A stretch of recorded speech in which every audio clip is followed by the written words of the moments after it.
प्रभु यीशु मसीह के मीठे मधुर और प्रेम भरे नाम में आप सभी को एक बार फिर से जय मसीह की। तो हम सीख रहे थे विश्वास, बाइबल आधारित विश्वास के बारे में, और हमने पिछले विश्वास की कक्षा में देखा था कि विश्वास क्या है और विश्वास कहाँ से आता है। हमने वचन में से जाना था कि विश्वास आशा की हुई वस्तुओं का निश्चय और अनदेखी वस्तुओं का प्रमाण है। हमने वचन में से यह भी देखा था मोफैट अनुवाद के द्वारा कि विश्वास जो है वो हमें भरोसा दिलाता है, हमें आश्वासन देता है कि जिन बातों की हमने आशा और उम्मीद लगाई हुई है आखिरकार वह हमारी होगी।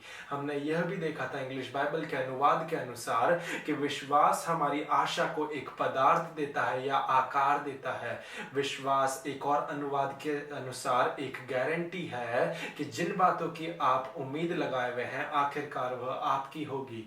विश्वास पैशन अनुवाद के अनुसार हमारी आशा की हुई बातों को वास्तविकता में लाती है, और विश्वास एक प्राप्त करने का एक जरिया या एक औजार है, वो एक आवश्यक नींव है जिनके द्वारा हमारी लालसा करी हुई बातों को हम प्राप्त कर सकते हैं। अन्य शब्दों में हमने इसका सारांश कुछ इस प्रकार निकाला था कि विश्वास हमारी कल्पना या हमारी उम्मीद या हमारी आशा करी हुई कल्पना, काल्पनिक दुनिया में से, काल्पनिक दायरे में से हमारी आशा को या हमारी उम्मीद को वास्तविक दायरे में लेकर के आता है। हमने देखा था कि इसी विश्वास के ऊपर हमारा विश्वास का जीवन शैली, हमारा परमेश्वर के संग रिश्ता और संगति, हमारे परमेश्वर के वचन के ऊपर मनन, और इतना ही नहीं परंतु इसके बाद में हमारी प्रार्थनाओं का उत्तर भी इसी विश्वास के ऊपर आधारित है। और इसीलिए हम विश्वासियों को ये जो आवश्यक नींव है इसके बारे में समझना जरूरी है।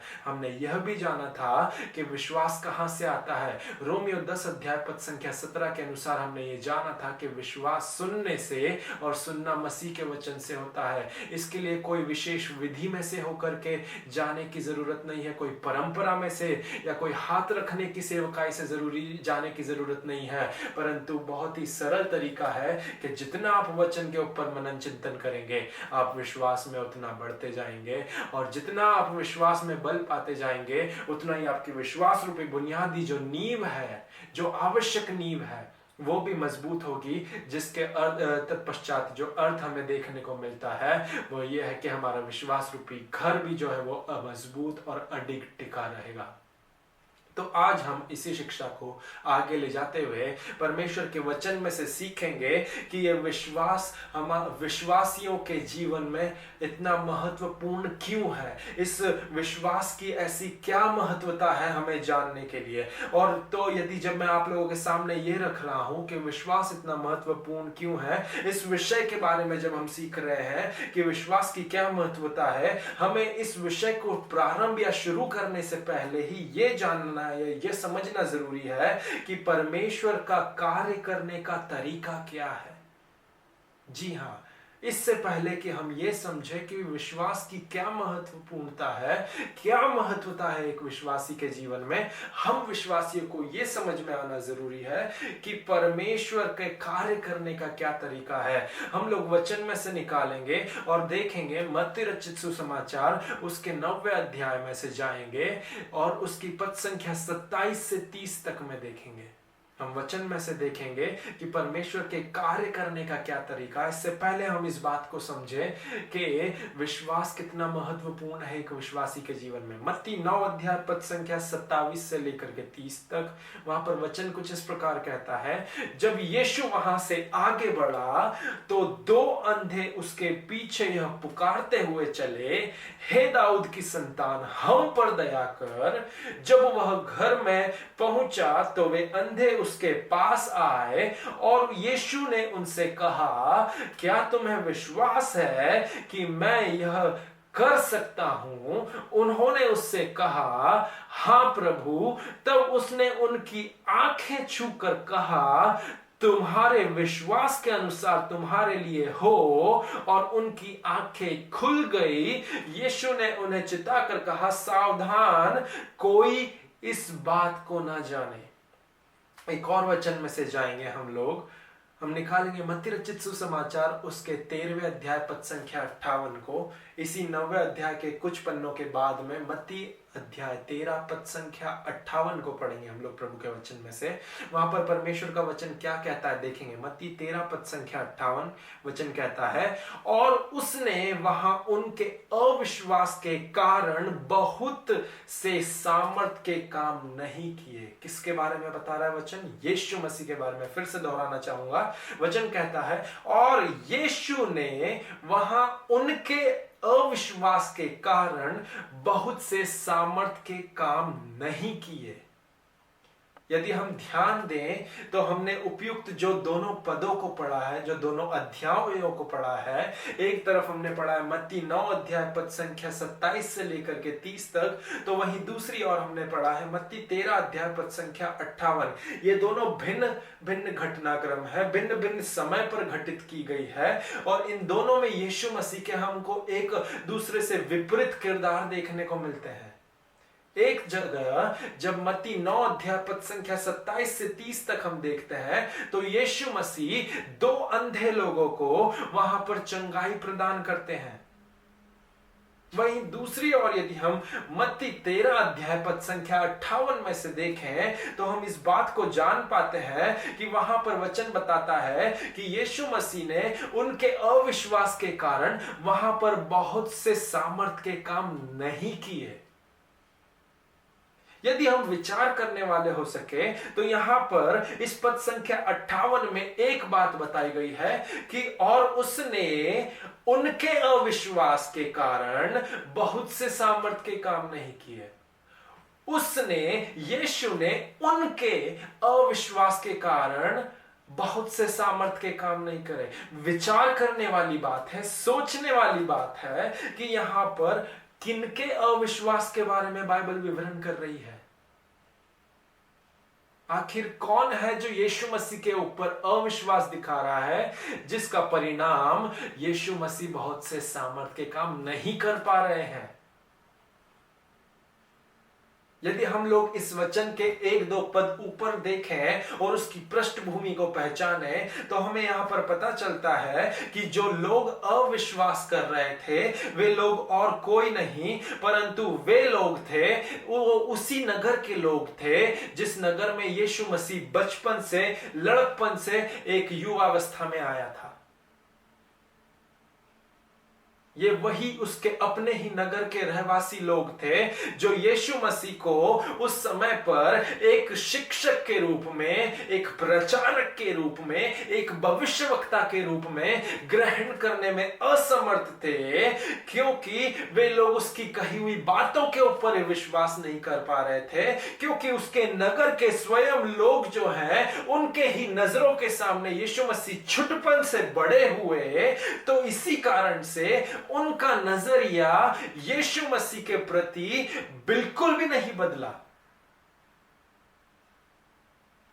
वचन बताता है पद संख्या 58 में कि उसने उनके अविश्वास के कारण, ये उनके कोई और नहीं प्रियो परंतु यीशु मसीह के नगर में रहने वाले उसके स्वयं अपने लोग हैं जो उसे उस दृष्टिकोण से देख ही नहीं पा रहे हैं कि ये एक प्रचारक, एक शिक्षक या एक भविष्यवक्ता के रूप में है। वे अभी भी यीशु मसीह के लिए अपने वो ही दृष्टिकोण को, अपने वो ही नजरिए को लगाए हुए हैं कि अरे ये तो वही बड़ाई का पुत्र है, इसी के तो भाई और बहनें जो है हमारे संग साथ रहती हैं, इसी को तो हमने छुटपन से लेकर के बड़प्पन तक बड़े होते हुए देखा है। उनका दृष्टिकोण अभी भी यीशु मसीह के लिए एक बड़ाई के पुत्र तक ही सीमित था और वे लोग यीशु मसीह को एक उद्धारकर्ता के रूप में इसी कारण से ग्रहण नहीं कर पा रहे थे। समझ पा रहे हैं आप कुछ? हमने 2 घटनाक्रम देखे जहां पर एक जगह पर यीशु मसीह अंधों को चंगा करता है और एक जगह पर यीशु मसीह कुछ ज्यादा नहीं कर पाता क्योंकि उनके अविश्वास के कारण। यदि हम मत्ती 9 में से देखें तो वहां पर हम देखते हैं कि वे दो लोग चंगाई तो पा लेते हैं, परंतु उस चंगाई को पाने से पहले यदि आप एक पल के लिए पद संख्या 28 और 29, मत्ती 9 अध्याय पद संख्या 28 और 29 पे अपनी दृष्टि डालें और ध्यानपूर्वक देखें, तो यीशु मसीह के उन अंधे लोगों को चंगा करने से पहले यीशु मसीह ने उनसे कुछ पूछा था। आइए हम देखते हैं परमेश्वर के वचन में से मत्ती रचित सुसमाचार उसके 9वें अध्याय पद संख्या 28 और 29 को, जो कुछ इस प्रकार कहता है, क्या तुम्हें विश्वास है कि मैं यह कर सकता हूं? हमने देखा कि यीशु मसीह के पीछे दो अंधे आ रहे थे। यीशु मसीह घर में पहुंचे, यीशु मसीह ने उन्हें चंगा करने से पहले यह प्रश्न पूछा कि क्या तुम्हें विश्वास है कि मैं यह कर सकता हूं? उन अंधों ने यीशु को प्रति उत्तर देते हुए कहा, हां प्रभु। वचन 29 कुछ इस प्रकार कहता है, तब उसने उनकी आंखें छूकर कहा, तुम्हारे विश्वास के अनुसार तुम्हारे लिए हो, और उनकी आंखें खुल गई।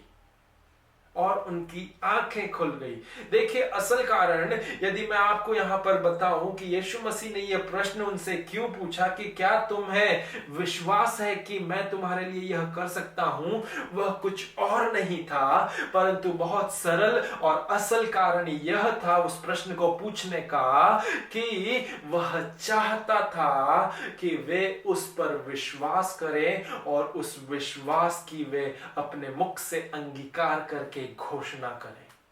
मैं फिर से दोहराना चाहता हूं कि यीशु मसीह का उनसे यह प्रश्न पूछने का कारण कुछ और नहीं था, परंतु बहुत सरल कारण था, क्योंकि वह चाहता था कि वे उस यीशु मसीह के ऊपर विश्वास करें और उसी विश्वास की वे अपने मुंह से अंगीकार करने के द्वारा घोषणा करने वाले हो सकें। क्योंकि यह विश्वास ही जो है, यह उनका विश्वास ही जो था, वो उनके विश्वास के बारे में यदि मैं आपको कहूं तो वह विश्वास जो है, वो विश्वास की प्रणाली जो है, वो परमेश्वर को कार्य करने में सक्षम बना रही थी।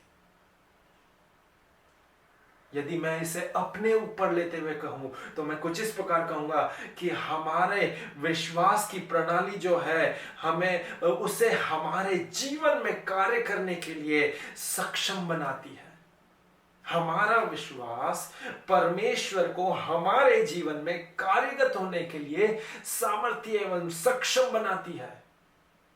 वैसे मैं जानता हूं कि प्रभु सक्षम है, प्रभु संपन्न है, परंतु परमेश्वर को हमारे जीवन में कार्यगत होने के लिए कुछ और नहीं परंतु हमारा विश्वास चाहिए होता है। जिस पल वो हमारे अंदर उसके प्रति विश्वास पा लेता है, वो हमारे जीवन में कार्य करने में वो सक्षम हो जाता है। प्रियो, आमेन, हालेलुया, हालेलुया, हालेलुया। इसीलिए परमेश्वर को कार्यगत होने के लिए, या हम ऐसा कहें कि या हमारे हम में कार्य करने के लिए, या हमारे जीवन में कार्य करने के लिए, हमें उस पर विश्वास रखना या विश्वास करना अति आवश्यक है। परमेश्वर को हमारे जीवन में कार्य करने के लिए, इसीलिए परमेश्वर को हमारे जीवन में, हमारे जीवन में कार्य करने के लिए, हमारे जीवन के अंदर कार्य करने के लिए परमेश्वर के ऊपर हमारा विश्वास होना या हमारा परमेश्वर पर विश्वास रखना अनिवार्य है या आवश्यक है। आमेन, हालेलुया, हालेलुया। उन अंधों ने भी कुछ ऐसा ही करा था। यीशु मसीह ने उससे पूछा था कि क्या तुम्हें लगता है, क्या तुम्हें विश्वास है कि मैं यह कर सकता हूं? यीशु मसीह ने जब उन्हें ऐसा पूछा, तब उन्होंने यीशु मसीह को प्रति उत्तर देते हुए कहा, हां प्रभु। और उन अंधों ने, क्योंकि उस यीशु मसीह को अपने विश्वास की घोषणा अंगीकार करने के द्वारा कही, और ऐसा करने के द्वारा ही यीशु ने उनमें वह आवश्यक चमत्कार को प्रस्तुत करा या प्रकट करा जिसकी उन्होंने यीशु से मांग करी थी। दूसरे शब्दों में कहूं तो उन अंधों के लिए भी कुछ ऐसा हो पाया, वह इसीलिए हो पाया क्योंकि उन्होंने परमेश्वर पर विश्वास रखा, विश्वास करा, और विश्वास को करा तो सही परंतु उस विश्वास को बोला भी, और जब उस विश्वास को बोला तब उस विश्वास को बोले जाने के द्वारा यीशु ने उनमें वह आवश्यक या वो जरूरतमंद चमत्कार किया जिसकी उन्होंने परमेश्वर से, जिसकी उन्होंने यीशु से मांग करी थी। केवल इतना ही नहीं परंतु यदि बाइबल को हम लोग देखें तो बाइबल के अध्ययनकर्ता जो हैं, बाइबल के विद्वान लोग जो हैं, वो कुछ इस प्रकार कहते हैं कि जो पूरे चारों सुसमाचार की पुस्तकों को यदि हम उठा करके देखें, मत्ती, मरकुस, लूका, यूहन्ना, तो इन सारी सुसमाचार की पुस्तकों में 41 चंगाई के जो घटनाक्रम है वह पाए जाते हैं। कुल 41 चंगाई के घटनाक्रम, और इन 41 चंगाई के घटनाक्रमों में 37 से 38 बार यीशु मसीह ने इस कथन को कहा है कि तेरे विश्वास के अनुसार तेरे लिए हो या तेरे विश्वास ने तुझे चंगा करा। मैं फिर से दोहराना चाहूंगा कि बाइबल के विद्वानों के अनुसार कुल 4 सुसमाचार की पुस्तकों में, मत्ती, मरकुस, लूका, यूहन्ना में 41 चंगाई के घटनाक्रम पाए जाते हैं, और इन 41 चंगाई के घटनाक्रम में लगभग 37 से 38 बार मसीह यीशु ने लोगों को कुछ इस कथन से संबोधित किया है कि तेरे विश्वास के अनुसार तेरे लिए हो या तेरे विश्वास ने तुझे चंगा किया। कहने का अर्थ यह है कि जो 41 चंगाई के घटनाक्रम है उसमें से जो 37 से 38 बार की वह जो चंगाई हुई है वो चंगाई ग्रहण करने वाले लोगों के विश्वास के होने के द्वारा उनके जीवन तक पहुंची। ध्यान दें इस बात को, यीशु मसीह चंगा करने वाला है, यीशु मसीह चंगा करता है, परंतु यीशु मसीह चंगा करता है और उस चंगाई को आप और मैं अपने जीवन में कब ग्रहण कर पाते हैं? हमारे विश्वास के द्वारा। समझ पा रहे हैं इस चीज को? समझ पा रहे हैं इस चीज को? जो 41 चंगाई के घटनाक्रम थे उससे 37 से 38 बार उसमें से मसीह यीशु ने इस चीज को बोला कि तेरे विश्वास के अनुसार तेरे लिए ऐसा हो और तेरे विश्वास ने तुझे चंगा करा। यीशु मसीह उन लोगों की चंगाई प्राप्त करने वाले लोगों के विश्वास की सराहना कर रहे थे, उनके विश्वास का वर्णन कर रहे थे। इसीलिए विश्वास का वर्णन कर रहे थे क्योंकि उनका विश्वास ही उस चंगाई को उन तक जल्द से जल्द पहुंचने के लिए एक उत्तेजित करने वाले चीज के रूप में कार्यगत हुआ। उनका विश्वास, उनका विश्वास, उनका विश्वास, उनका विश्वास। यीशु मसीह चंगा करता है परंतु वो यीशु मसीह बहुत से सामर्थ के काम नहीं कर पाया। क्यों नहीं कर पाया? उनके अविश्वास के कारण। परंतु यहां पर इन अंधों के विश्वास के कारण यीशु मसीह ने चंगाई के काम को करा और उनके विश्वास की सराहना भी करी। क्या कहते हुए? यह कहते हुए तुम्हारे विश्वास के अनुसार तुम्हारे लिए हो। तुम्हारे विश्वास के अनुसार तुम्हारे लिए हो। दूसरे शब्दों में कहूं तो हमारे विश्वास में हमारे लिए परमेश्वर को क्रियान्वित करने की शक्ति है। मैं फिर से कहना चाहूंगा कि हमारे विश्वास में परमेश्वर को क्रियान्वित या कार्यगत करने की शक्ति है। यदि हम विश्वास करते हैं तो परमेश्वर हमारे जीवन में वो सामर्थ के काम कर सकते हैं। यदि नहीं करते हैं तो परमेश्वर ज्यादा सामर्थ के काम नहीं कर सकते। आमेन, हालेलुया, हालेलुया। परमेश्वर हमारे विश्वास की प्रणाली पर काम करते हैं। जबकि इसके ठीक विपरीत अब यदि हम लोग देखें तो परमेश्वर हमारे विश्वास की प्रणाली पे काम तो करते हैं, परंतु इसके विपरीत हमारे अविश्वास से वह सीमित हो जाते हैं या प्रतिबंधित हो जाते हैं। मैं फिर से दोहराना चाहूंगा कि परमेश्वर आपके और मेरे विश्वास की प्रणाली पर काम करते हैं, परंतु इसके ठीक विपरीत वह हमारे अविश्वास से सीमित या प्रतिबंधित हो जाते हैं। आमेन, हालेलुया। क्योंकि मत्ती रचित सुसमाचार उसके 13वें अध्याय पद संख्या 58 में से हमने परमेश्वर के वचन में से देख रखा है। वहां पर वचन क्या कहता है कि यीशु मसीह उनके नगरवासी जो उनके ऊपर अविश्वास कर रहे थे, उनके अविश्वास के कारण उनमें बहुत से सामर्थ के काम नहीं कर सके। आपका और मेरा विश्वास परमेश्वर को कार्यगत होने में, उनकी पूर्णता से कार्यगत होने में, क्रियान्वित होने में उन्हें सक्षम बनाता है, उन्हें वहां पर उन्हें कार्य करने के लिए उन्हें जो है अवसर देता है। परंतु हमारा अविश्वास जो है वो परमेश्वर को कार्य करने में सीमित या फिर प्रतिबंधित कर देता है। हालेलुया। सो परमेश्वर हमारे विश्वास के द्वारा कार्यगत होते हैं और हमारे अविश्वास के द्वारा प्रतिबंधित होते हैं।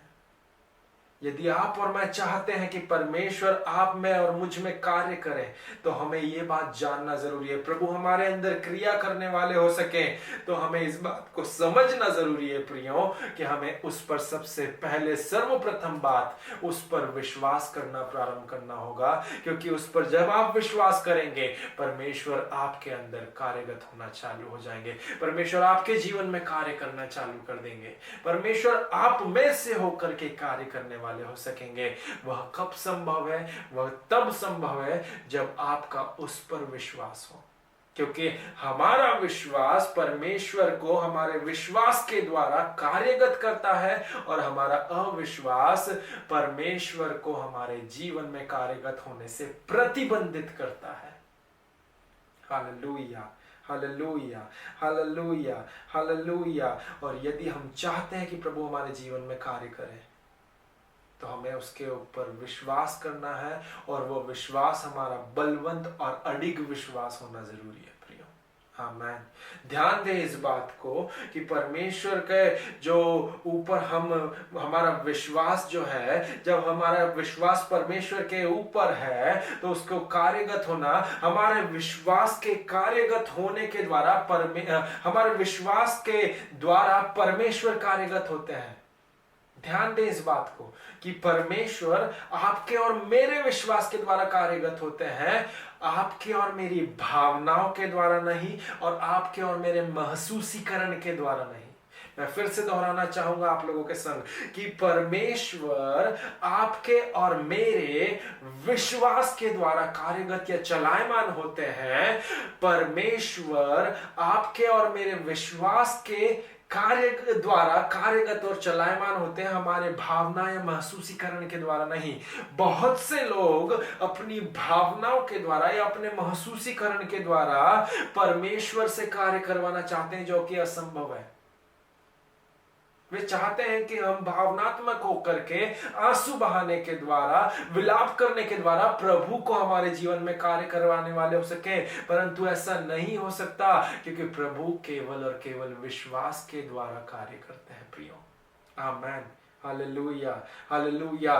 परमेश्वर केवल और केवल हमारे विश्वास के द्वारा जो हमारा उनके ऊपर रहता है, केवल और केवल उसके द्वारा हमारे जीवन में कार्यगत हो पाते हैं।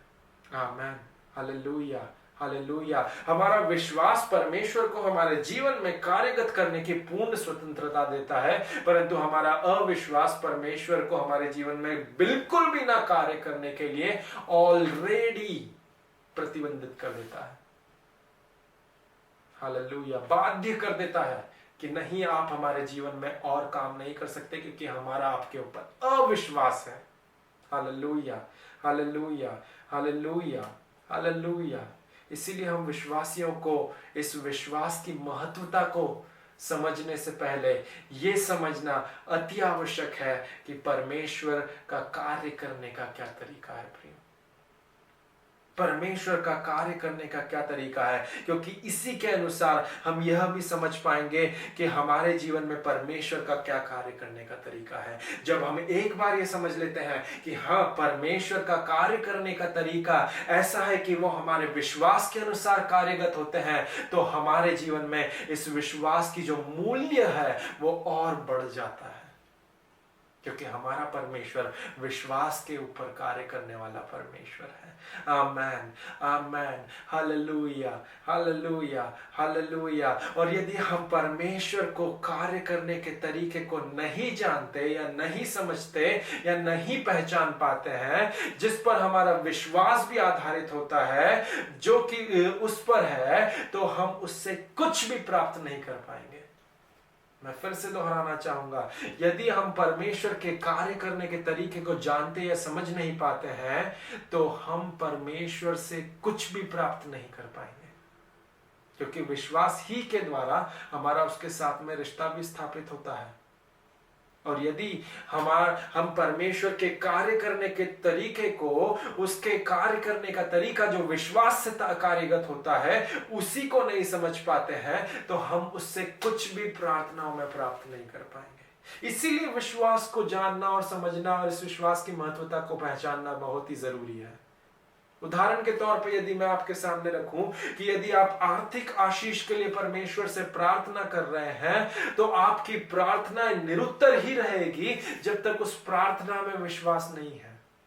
परंतु जिस पल जिस क्षण उस प्रार्थना में विश्वास आ जाएगा और आप उस प्रार्थना को कुछ इस रीति से करने वाले हो सकेंगे कि हाँ परमेश्वर, मुझे आर्थिक आशीष की जरूरत है, मैं इस समय पर आर्थिक तंगी में से होकर के जा रहा हूं, तो जब आप ऐसी प्रार्थना करेंगे कि प्रभु आपके वचन के कहे अनुसार मुझे इस बात पर विश्वास है कि आप आपकी महिमा में धन के अनुसार मेरी सारी जरूरतों को पूरा करेंगे और आप अपने स्वर्ग के झरोखे खोल करके मेरे जीवन में अपरंपार आशीषों की वर्षा करेंगे, आप वास्तविक तौर पे आपके विश्वास के अनुसार परमेश्वर को उस आर्थिक आशीष को आपके जीवन में प्रकट करने के लिए कार्यगत करने वाले हो जाते हैं। प्रियो,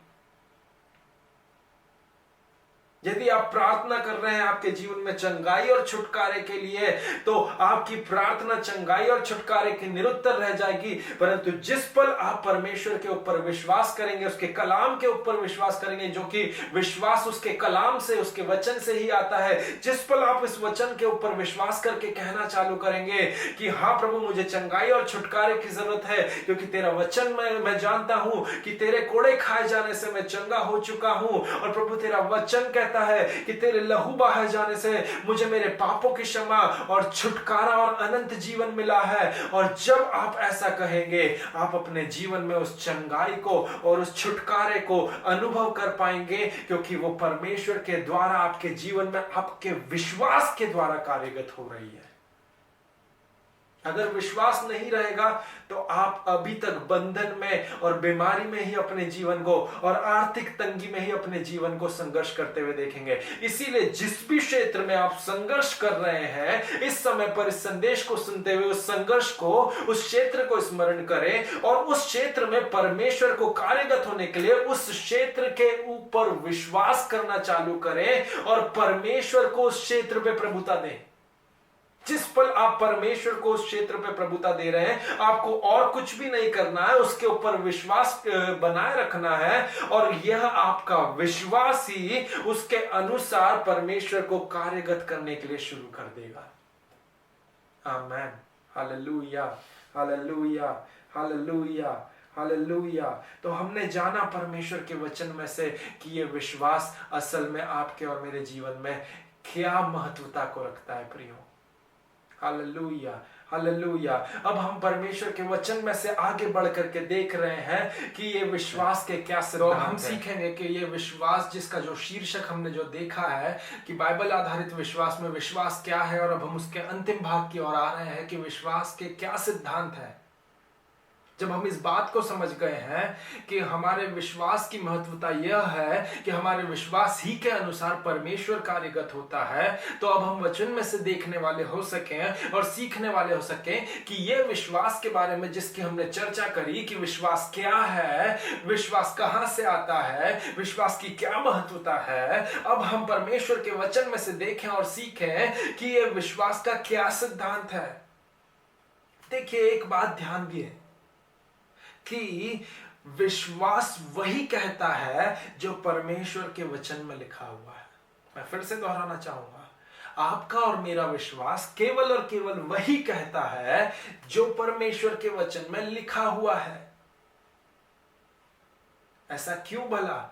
क्योंकि वचन बताता है रोमियो 10 अध्याय पद संख्या 17 में से कि सो विश्वास सुनने से और सुनना मसीह के वचन से होता है। यदि मैं दूसरे शब्दों में कहूं तो आपका विश्वास जो है वो पूरा परमेश्वर के वचन के ऊपर बुनियादी आधारित है। इसीलिए वो परमेश्वर के वचन के अलावा और कोई सी भी भाषा जानता या समझता नहीं है, और वह वही कहता है जो परमेश्वर के वचन में लिखा हुआ है। Hallelujah, hallelujah, hallelujah. हम विश्वास के सिद्धांत के बारे में देख रहे हैं प्रियो। हमने विश्वास की महत्वता को जाना है कि प्रभु का कार्य करने जो है वो हमारे विश्वास के ऊपर निर्भर करता है। इसीलिए क्योंकि हमारा विश्वास के ऊपर परमेश्वर का कार्य करना निर्भर करता है, हमें उस विश्वास की महत्वता को जानना आवश्यक है। और अब जब हम उस विश्वास की महत्वता को समझ चुके हैं, हम विश्वासी लोग, तो हम देखेंगे कि ये विश्वास का क्या सिद्धांत है।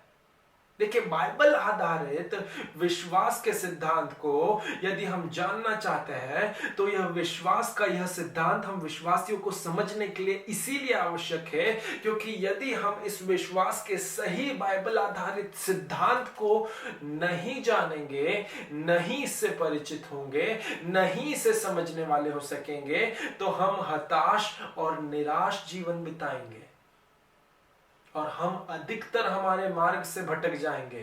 परंतु जब हम बाइबल आधारित विश्वास के सिद्धांत को जानते हो, उससे अवगत हो, उससे परिचित हो, तब हम हमारे जीवन को हताश और निराशा में नहीं पाते।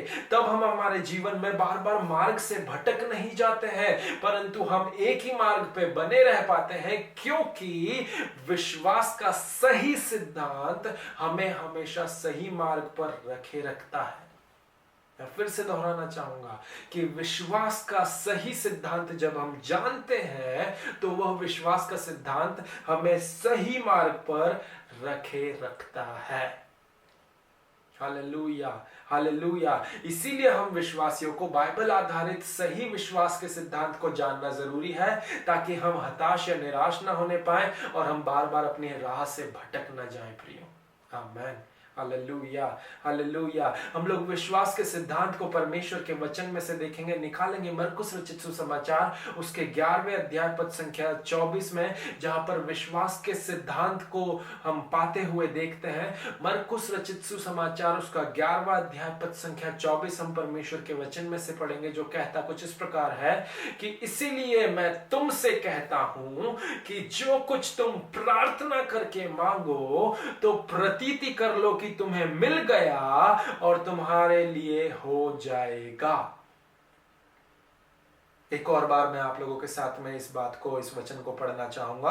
वचन क्या कहता है? इसीलिए मैं तुमसे कहता हूं कि जो कुछ तुम प्रार्थना करके मांगो तो प्रतीति कर लो कि तुम्हें मिल गया है और तुम्हारे लिए हो जाएगा। ये मरकुस रचित सुसमाचार उसके 11वें अध्याय पद संख्या 24 में यीशु मसीह अपने चेलों को कुछ निर्देश देते हुए कह रहे हैं, और वो निर्देश जो है वो विश्वास के सिद्धांत के रूप में है।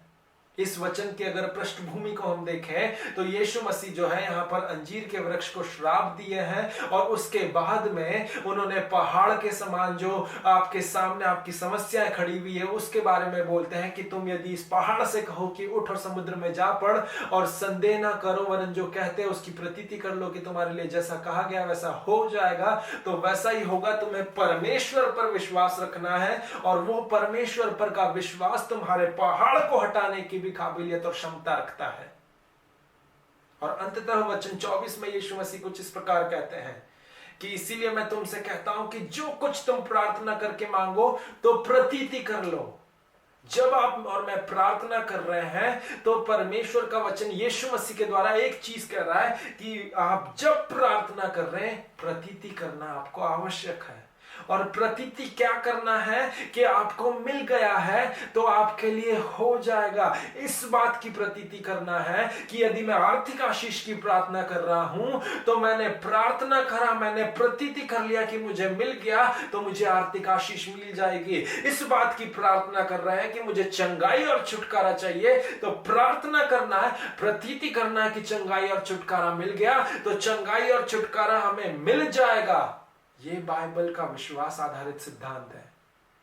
ये है विश्वास का सिद्धांत कि आपको और मुझे प्रार्थना में विश्वास करना है, प्रार्थना में विश्वास करना है और विश्वास करके प्रतीति करना है कि वह प्राप्त हो रहा है।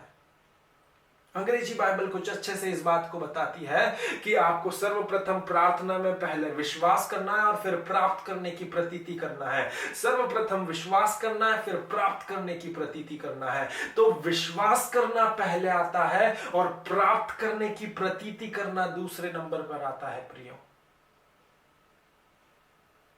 Hallelujah, hallelujah. और यही केवल एक सरल सिद्धांत है, बस इतना सा ही है कि आप जब प्रार्थना में बैठ रहे हैं विश्वास करना है और विश्वास करने के बाद उसे प्राप्त करने की प्रतिक्रिया करना है, प्रतीति करना है। तो वो प्रतीति आपको उस आपकी प्रार्थना को पाने के लिए आपको मदद करेगी। आमेन, हालेलुया, हालेलुया, हालेलुया। यदि मैं आपको कहूं कि आप इस विश्वास के सिद्धांत को केवल प्रार्थना के क्षेत्र में नहीं परंतु अपने दैनिक जीवन के क्षेत्र में भी आप इस्तेमाल कर सकते हैं तो मैं आपको 100% सच बात कह रहा हूं। क्योंकि प्रार्थना करना केवल परमेश्वर के साथ में वार्तालाप करना उसके वचन के अनुसार। जो भी आपकी जरूरत है आप प्रभु के सामने अपने दिल को, हृदय को खोल करके रख पाते हैं और प्रभु आपको उसकी इच्छा के अनुसार होता है तो आपको उन प्रार्थनाओं का, विश्वास की प्रार्थनाओं का उत्तर देते हैं। Hallelujah, hallelujah, hallelujah. और यही सिद्धांत केवल परमेश्वर से आप आपकी प्रार्थना के लिए नहीं परंतु दैनिक जीवन में भी आप इसे इस्तेमाल कर सकते हैं जहां पर आपको जरूरत लगे। बस आपको 2 बातें करने की जरूरत है। सबसे पहला, आपको आपकी इच्छा को परमेश्वर की इच्छा के अनुसार अंगीकार करते हुए उसके सामने प्रस्तुत करना है और उसके तत्पश्चात दूसरा, आपको आपने जिस बात का परमेश्वर के सामने अंगीकार करा है आपको उसके ऊपर विश्वास करना है कि आपके अंगीकार के द्वारा, आपके विश्वास के ऊपर जो आपने, आपके अंगीकार के ऊपर जो आपने विश्वास करा है उस विश्वास के द्वारा वो बात आपको प्राप्त हो जाए, वो चीज आपको प्राप्त हो जाए। Hallelujah, hallelujah, hallelujah. ध्यान दें यहां पर वचन कहता है मरकुस 11 पद संख्या 24 में कि पहले विश्वास करना है और फिर प्राप्त करना है कि प्रतीति करना है। पहले विश्वास करना है और फिर प्राप्त करने की प्रतीति करना है। इसका उल्टा नहीं करना है कि पहले हमने प्राप्त कर लिया फिर हम विश्वास करेंगे। यहां तक कि विश्वास की परिभाषा इब्रानी 11 अध्याय पद संख्या 1 में भी हम इसी विश्वास के चरित्र को और उसके व्यक्तित्व को देखते हैं कि यह विश्वास जो है, जो हमें विश्वास के सिद्धांत में भी पाया जाता है, वो कुछ इस प्रकार कहता है। इब्रानी 11 अध्याय पद संख्या 1 का अंतिम भाग कुछ इस प्रकार कहता है। सबसे पहला भाग तो कहता है विश्वास आशा की हुई वस्तुओं का निश्चय है। दूसरा अंतिम भाग कहता है और अनदेखी वस्तुओं का प्रमाण है। यही विश्वास अनदेखी वस्तुओं का प्रमाण है। अर्थात ये विश्वास, जो चीजें आप देख भी नहीं पाते, इस विश्वास का खुद अर्थ यह है कि जो चीजें आपने देखी नहीं अपनी भौतिक आंखों से, उन्हें प्रमाणित करने का काम करता है। अनदेखी वस्तुएं, अनदेखी वस्तुएं। ये फूल को मैं देख पा रहा हूं भौतिक दृष्टिकोण से, ये मेरा विश्वास नहीं है, परंतु जो चीज मैं नहीं देख पा रहा हूं उससे प्रमाणित करने का कार्य आपका और मेरा विश्वास करता है। Hallelujah, hallelujah, hallelujah. तो विश्वास असल में विश्वास का वह हिस्सा है जो प्राप्त करने के पहले आता है प्रियो। प्राप्त करने के बाद नहीं। मैं कह रहा हूं विश्वास का वह हिस्सा है जो ये विश्वास के सिद्धांत का वह हिस्सा है जो प्राप्त करने में पहले आता है, प्राप्त करने के बाद नहीं। इसका मतलब यह है कि भले ही आप परिणाम को प्रकट होते नहीं देख पा रहे, फिर भी आप लगातार इस बात पर विश्वास कर रहे हैं कि निश्चित रूप से होगा, वह विश्वास कहा जाता है। मैं फिर से दोहराना चाहूंगा कि इस विश्वास के सिद्धांत में वह हिस्सा है जो जो प्राप्त होने के पहले आता है। और इस विश्वास का यह अर्थ है, इसका मतलब यह है कि भलाई से आप परिणाम को प्रकट होते नहीं देख पा रहे हैं, फिर भी आप लगातार इस पर विश्वास कर रहे हैं कि यह निश्चित रूप से प्रकट होगा, यह विश्वास कहा जाता है। आमेन, हालेलुया, हालेलुया। आपका विश्वास ही आपको उन चीजों का स्पष्ट आश्वासन देगा जिन्हें आप स्वाभाविक रूप से प्रकट होते में देखने में सक्षम नहीं है, वे जल्द ही आपके लिए घटित होगी। मैं फिर से दोहराना चाहूंगा कि आपका बाइबल आधारित विश्वास ही आपको उन चीजों का स्पष्ट आश्वासन देगा जिन्हें आप स्वाभाविक तौर पे अभी प्रकट होते नहीं देख पा रहे या सक्षम नहीं है देखने में, वे जल्द ही प्रकट होगी। ये आश्वासन देता है आपको आपका बाइबल आधारित विश्वास। Amen, hallelujah, hallelujah, hallelujah, hallelujah. Praise the Lord. परमेश्वर के नाम की स्तुति और महिमा हो प्रियो, हालेलुया। क्योंकि विश्वास उन चीजों का प्रमाण है जो दिखाई नहीं देती। वचन कहता है इब्रानी 11:1 कि विश्वास उन चीजों का प्रमाण है जो दिखाई नहीं देती। और यदि आपको कुछ प्रकट होने तक की प्रतीक्षा करते रह रहे हैं, उसके बाद आप विश्वास करना आरंभ कर रहे हैं या शुरू कर रहे हैं, तो वह विश्वास नहीं है। किसी बात को आप प्रकट होते देख रहे हैं, उसकी प्रतीक्षा कर रहे हैं, उसकी बाट जो रहे, उसका इंतजार कर रहे हैं, फिर आप ऐसा ठान रहे हैं कि हाँ अब मैं विश्वास करूंगा, तो वह विश्वास नहीं है। Hallelujah, hallelujah. और ना ही वह एक सही विश्वास का सिद्धांत है, क्योंकि विश्वास जो है वो प्राप्त करने के पहले आता है। मरकुस 11:24 के अनुसार जो कुछ हम प्रार्थना में मांगते हैं, हमें प्राप्त होने के प्रतीति होने के पहले विश्वास करना है। विश्वास करना है प्रियो, विश्वास करना है। प्राप्त करने के जो अंत को जो हम लोग जो अंग्रेजी बाइबल में से देखते हैं, तो उसके लिए जो शब्द का प्रयोग करा गया है प्राप्त होना, उसके लिए अंग्रेजी बाइबल में जो शब्द उपयोग करा गया है उसे कहा गया है रिसीव्ड। और उसके अंतिम भाग में, प्राप्त होने के अंतिम भाग में रिसीव्ड का जो ईडी लगाया गया है, उसका अर्थ या मायना जो निकल के आता है वो ये है कि प्राप्त हो चुका है, कर दी गई क्रिया है, होने वाली क्रिया नहीं है। ये है बाइबल आधारित विश्वास का एक सामर्थ्य जो हमें देखने को मिलता है। बाइबल बोलती है कि बिलीव एंड रिसीव्ड, रिसीव नहीं, प्राप्त नहीं करने वाले, परंतु प्राप्त कर लिया गया है। प्राप्त कर लिया गया है, इस बात का इनकार नहीं किया जा सकता, क्योंकि यह पहले ही हो चुका है। जिस पल आपने विश्वास किया, उस पल आपने उस बात को प्राप्त कर लिया है। करे जाने वाली क्रिया नहीं, परंतु कर दी गई क्रिया है। और यही असल विश्वास का मतलब है, यही वास्तविक या बाइबल आधारित विश्वास होता है प्रियो। मैं विश्वास करता हूं प्रभु ने आपसे इस शिक्षा के द्वारा बात करा है। आइए हम प्रार्थना में जाएं। परमेश्वर पिता, हम धन्यवाद देते हैं और यीशु के नाम से एक बार फिर से आपके निकट आते हैं।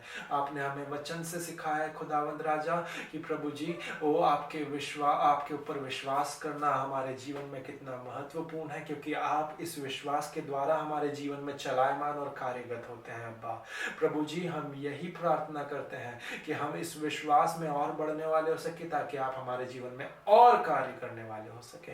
प्रभु हम यही प्रार्थना करते हैं कि हम इस विश्वास के सही सिद्धांत, अर्थात पहले विश्वास करना और फिर प्राप्त करने की प्रतीति के उस सिद्धांत को पकड़े रहने वाले हो सके, और इसी के द्वारा हम आपके वचन के ऊपर सही राह के सही रीति से चलने वाले हो सके। धन्यवाद देते हैं क्योंकि आप अपने हमें वचन से हमें सिखाते और शिक्षित करते हैं। पवित्र आत्मा, हम हर एक बात के लिए धन्यवाद देते हैं। सब कुछ आपको देते हैं और प्रार्थना मसीह यीशु के नाम से मांगते हैं। आमेन आमेन। प्रभु आप सभी को आशीष दे। जय मसीह की। शालोम।